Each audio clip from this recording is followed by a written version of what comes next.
Hi everyone, my name's Ryan, and thanks for joining me as part of the Travel Points family, where we focus on how to use credit cards to subsidize family vacations. Taking your loved ones on vacations is expensive, so let's bring those costs down and take our families farther for less.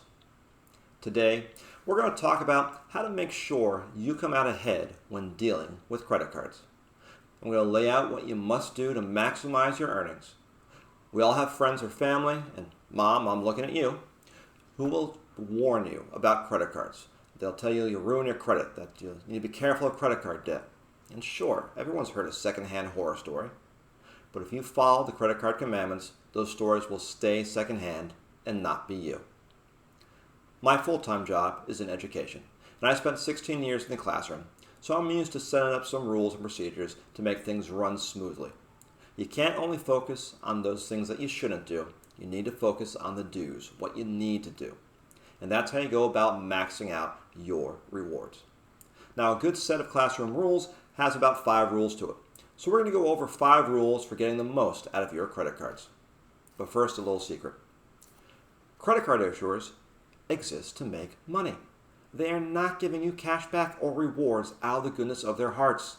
They want theirs. The trick is that when you follow these 5 rules, you can get yours too. So let's get going.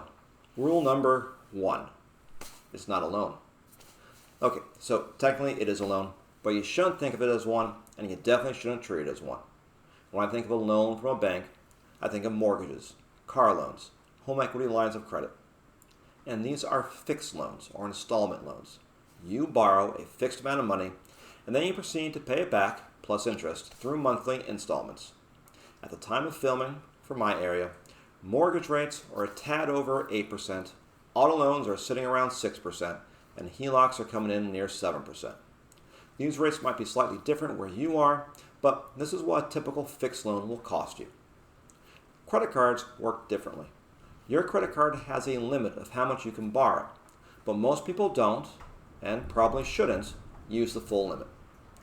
At the end of your billing cycle, you're provided with a statement that outlines 3 payment options.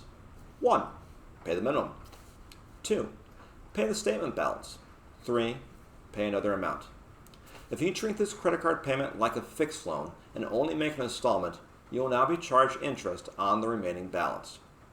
Your statement will also include an outline of how much you will pay in interest if you only make the minimum payment, and how long it will take to pay off. The cost of carrying that balance should shock you. Compared to a few years ago, the thought of paying 6 to 8% on a loan leaves me cringing. But the interest rate on a credit card can be 3-4 times higher than that.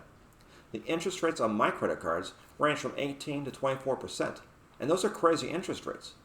But I never have to worry about the interest rate because I don't think of my credit cards as loans. Instead, I treat my credit card as a debit card. And other people have said this, but Daniel Braun is the first person I heard phrase it this way. Daniel has a great channel that also focuses on credit cards, and you should check it out after this video. And I've linked to him below. So what do I mean? I only charge things to my credit card that I can pay off completely, that I have the money for in my bank account. I don't leave a balance on my credit card at the end of each billing cycle. Which brings us to rule number 2.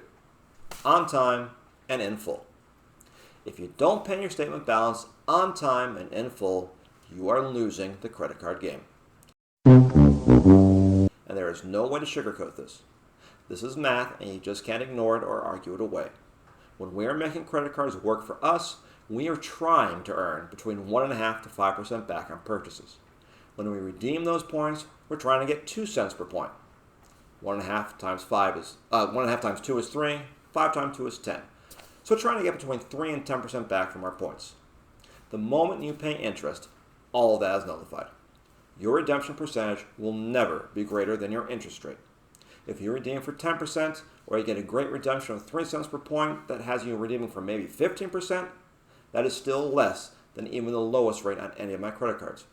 I would be behind at least 3% and maybe as much as 6%. Any value I've found for my points gets ripped away in my interest payment. And this ties back to rule number 1. You can't spend more than you can afford on a credit card. Actually, I can drop that on a credit card part.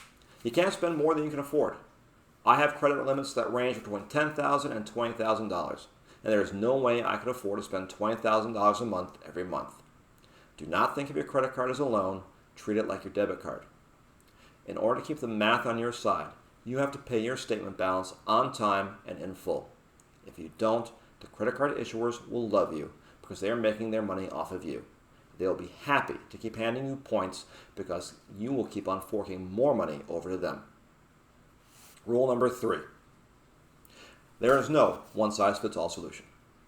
Everyone's situation is different, but everyone can still make credit cards work for them. Some people are going to argue that you should get cash back instead of points. I take the other side in that debate because that's what works for me. My cousin bakes as a side hustle. She has it set up as an LLC. I referred her for an Inc. business card from Chase. She hit her sign-up bonus, took her $750, and loved it. The cash back was what was best for her, and she snatched it up. I hold the Marriott Bonvoy Brilliant card from American Express. A lot of people will argue for the Hilton Aspire card instead. I even think they're probably right. But I don't have any credit cards that earn membership rewards points from Amex yet, so I can't transfer points over to any Hilton account.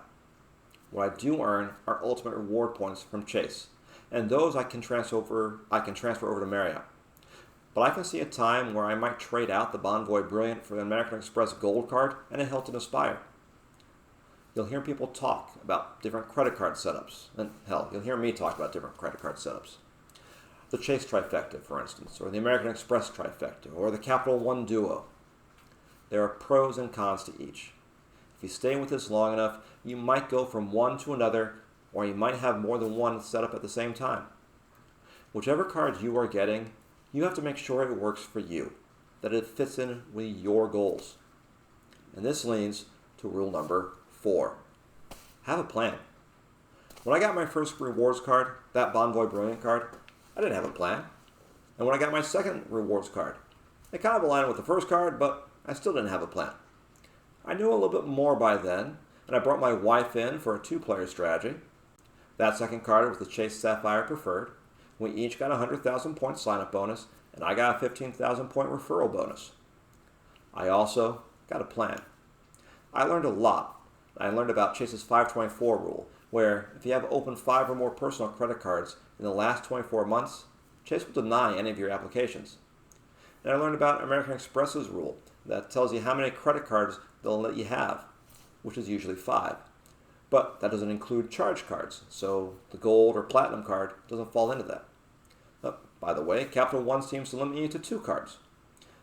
A really important piece to plan out is the time frame for meeting the minimum spend on a sign-up bonus. Luke from Luke's Points and Miles talked about this, where he ended up having to meet 3 subs basically at the same time. In his circumstance, you might say he was lucky he needed a new roof because it helped him meet those minimum spends. But there's also a good chance that he saw a large upcoming expense and came up with a plan to maximize his earnings. Since sign-up bonuses are where you get the most bang for your buck, either for points or cashback, you have to make sure you can meet them and also afford that level of spend.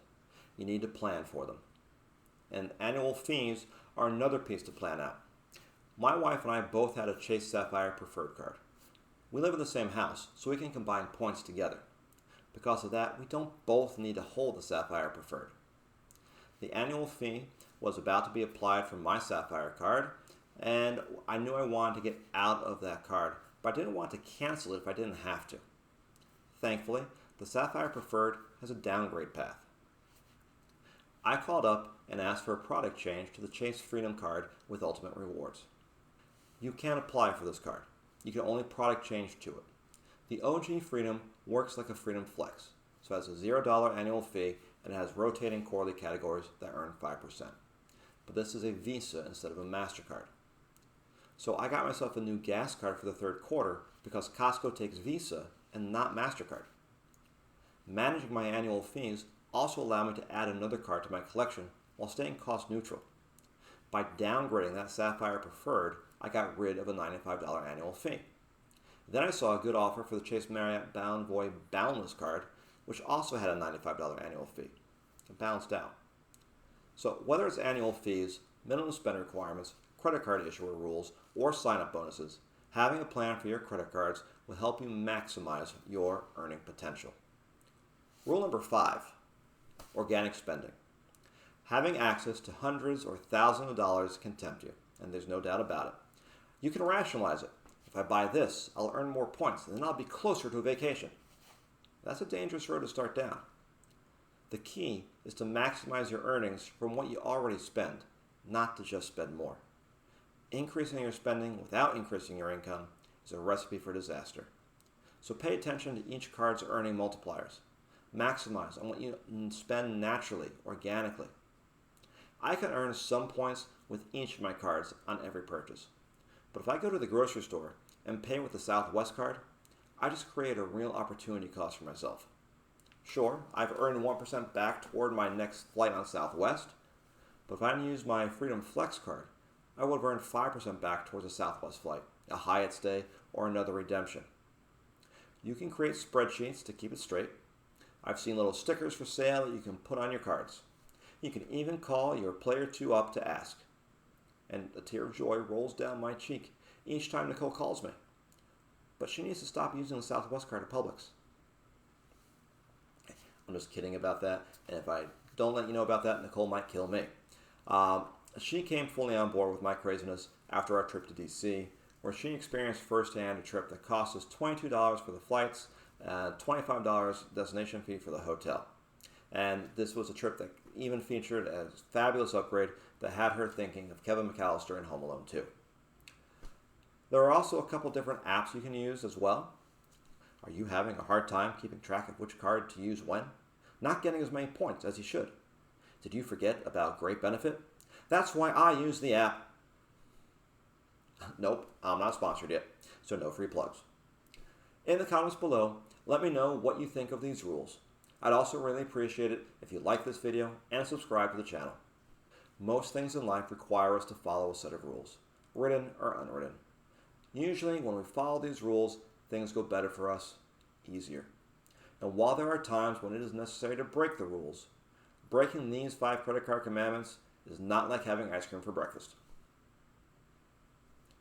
Don't look at me like that. Nicole's away for the weekend and things got rough. Don't judge my ice cream choices. If you throw in bananas and cherries, it's not as bad as it seems. I mean, now you have fruit. To set yourself up for success, for maximizing your points, for taking your family farther for less, you need to follow the credit card rules. Until next time, safe travels.